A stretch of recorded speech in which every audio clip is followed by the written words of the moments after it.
টুনি সেখানে গিয়ে ওই শিয়ালের লেজটা কেটে দেয়। আরে আরে টুনি রে, তুই এটা কি করলি রে?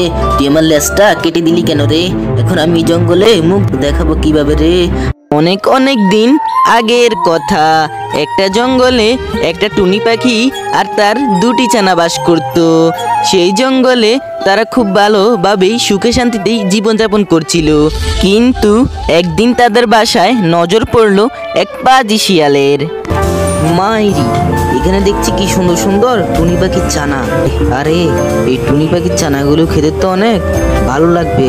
যেভাবেই হোক আজকে ওই টুনি পাখিকে বোকা বানিয়ে ছানা দুটোকে খেতেই হবে।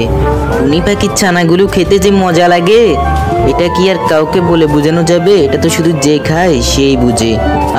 আজকে যা হবার হয়ে যাবে। টুনি পাখির মাংস খাওয়া ছাড়া আজকে আমি এখান থেকে যাব না। মাইরি,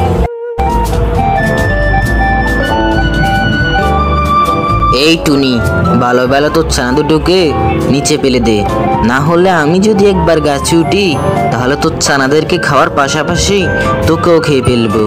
কেন, তুমি কি সাপ নাকি বাদর যে গাছে উঠে আমার ছানা দুটোকে খেয়ে ফেলবে? তুমি তো একটা পাজি শিয়াল, তুমি কিভাবে গাছ উঠবে? হ্যাঁ, তুমি কি আমাকে বোকা পেয়েছো নাকি? তোমার যদি ক্ষমতা থাকে তাহলে তুমি উপরে এসে দেখাও।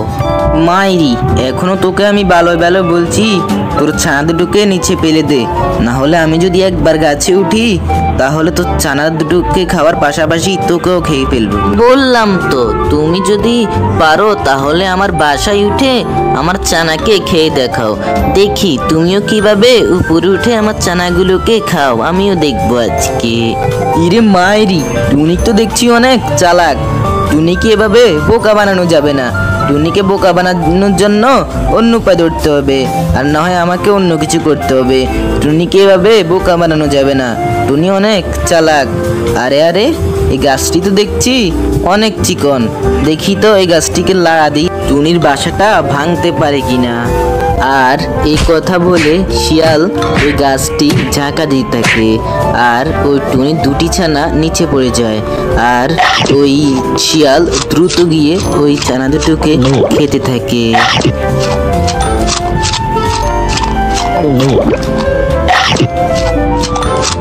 দেখলি তো টুনি, কিভাবে তোর ছানা দুটোকে আমি খেয়ে ফেললাম।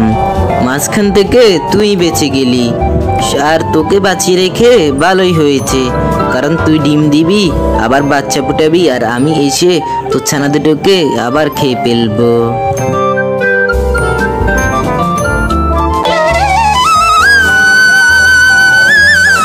আরে টুনির বাসা থেকে বাচ্চা খেয়েছি তো প্রায় অনেক দিনই হয়ে গেল। এতদিনে টুনি মনে হয় আবার তার বাচ্চা ফুটিয়েছে। যাই ছানাগুলোকে আবার গিয়ে খেয়ে আসি। আগের বারে যে ভালো লাগছে না, এখনো যেন মুখে ওই ছানা দুটোর স্বাদ লেগে আছে। এই বলে দুষ্টু শিয়াল রওনা দিল টুনির বাসার উদ্দেশ্যে।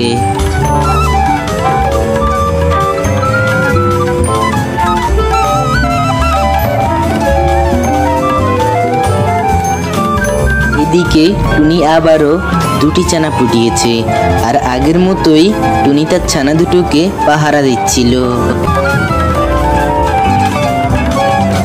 আরে আগের মতোই তো দেখছি টুনির দুটি ছানা। এই যে টুনি, ছানা দুটোকে নিচে ফেলে দে, দয়া করে আমার ছানা দুটোকে ছেড়ে দাও। আমার ছানা দুটো তোমার কি ক্ষতি করেছে? তাহলে সোজা কথায় কাজ হবে না, গাছটাকে ঝাঁকি দেই, আর গাছ থেকে ছানা দুটো পড়ে যাবে, আমি খেয়ে এখান থেকে চলে যাই। আর এই কথা বলে শিয়াল ওই গাছটি ঝাঁকা দিয়ে থাকে, আর ওই টুনির দুটি ছানা নিচে পড়ে যায়, আর ওই শিয়াল দ্রুত গিয়ে ওই ছানা দুটোকে খেতে থাকে।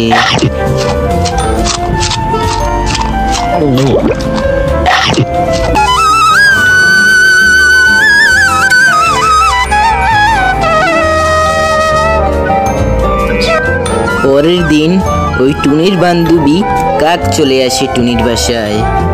কি হয়েছে টুনি পাখি, তুমি কান্না করছো কেন? তোমার ছানা দুটো কোথায়? আর বলো না কাক বোন, আমার ছানা দুটোকে আবারও ওই পাজি শিয়াল খেয়ে নিয়েছে। কি বলো, প্রত্যেকবার যদি তোমার ছানা দুটোকে খেয়ে নেয় তাহলে কেমনে হবে? ওই শিয়ালকে তো একটা শিক্ষা দেওয়ার দরকার। হ্যাঁ, তুমি ঠিকই বলেছো, ওই শিয়ালকে একটা শিক্ষা দিবই আমি। আমার নামও টুনি, ওই টুনি তো আমাকে চিনে না আমি কি জিনিস। আচ্ছা টুনি পাখি, তুমি আমার একটা কথা শোনো। আমি বলি কি, তুমি ওই শিয়ালের লেজটা কেটে দাও। শিয়ালের লেজটাই হলো আসল জিনিস। ও যদি লেজই না থাকে তাহলে এই জঙ্গলেও আর মুখ দেখাতে পারবে না। তুমি কি করবে, ওর লেজটা যখন ও ঘুমাবে তখন ওর লেজটা কেটে দিয়ে চলে আসবে। হ্যাঁ কাক বোন, তুমি এটা ভালো কথা বলেছো, আমি এটাই করব।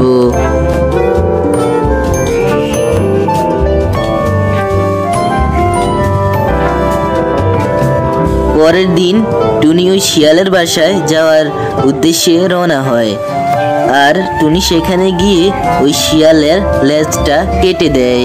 আরে আরে টুনি রে, তুই এটা কি করলি রে? তুই আমার লেজটা কেটে দিলি কেন রে? এখন আমি জঙ্গলে মুখ দেখাবো কিভাবে রে? আরে আরে, কি জ্বলা জ্বলছে রে? টুনি এটা কি করলি রে? কি জ্বলা জ্বলছে? তারপর শিয়াল ব্যথায় ছটপট করতে করতে ওই জঙ্গল থেকে লজ্জায় চলে যায়। আর টুনি পাখি আবারও কিছুদিন পর সে ছানা দেয়, আর তারা সুখী শান্তিতে বসবাস করতে থাকে।